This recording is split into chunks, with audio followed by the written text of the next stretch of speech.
আজকে আমার ছেলের স্কুলে ব্যাগলেস ডে, তার জন্য ওদের কোনো পড়াশোনা হবে না, কিন্তু ভীষণ মজা হবে। আর তার জন্য আমি ভোর 5:30টার সময় উঠে ওকে কিন্তু ওই যে ঘুম থেকে তুলে ব্রাশ ট্রাশ করিয়ে দিয়েছি, আর এদিকে টিফিনটাও বানিয়ে দিয়েছি। আজকে আবার গ্রিন প্লান্টেশন রয়েছে, সেই জন্য গ্রিন কালারের খাবার দাবার নিয়ে যেতে বলেছে। তাই আমি আগের দিন যে পালং শাকটা কিনেছিলাম তা দিয়ে পালং পরোটা বানিয়ে দিয়েছি আর ধনিয়া চাটনি, আর পরোটা গায়ে একটুখানি চোখ মুখ এঁকে দিয়েছি। এটা দেখে ওরা তো খুব মজা করে খাবে। আর আমার ছেলে তো এখন থেকেই লাফালাফি করছে, নতুন খাবার, নতুন টিফিন বক্স, একটা নতুনত্ব ভাব রয়েছে। তো যাই হোক, এখন কিন্তু ওকে একটুখানি সিদ্ধ ভাত খাইয়ে দিচ্ছি, এতে করে অনেকক্ষণ পেটটা ভরা থাকবে। তো এই দেখো, খাইয়ে দেওয়ার পরে ওকে ড্রেস পরিয়ে দিয়েছি, চুলটা আঁচড়ে দিচ্ছি। এবার দেখো, এখানে প্লান্টেশনের জন্য ওকে একটা গাছ নিয়ে যেতে বলেছিল, সেই গাছ দেওয়া হয়েছে।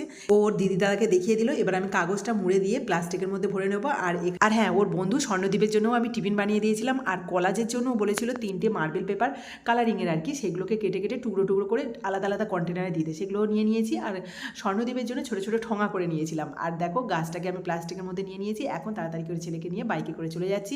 স্কুলে আসার সাথে সাথে দুজনে মিলে ছবি তুলে নিল, আর আমি আর প্রিয়াঙ্কা সব কিছু গুছিয়ে নিয়ে এবার ওদের স্কুলে ছেড়ে দেবো। তো চলো, আজকের মতো টাটা।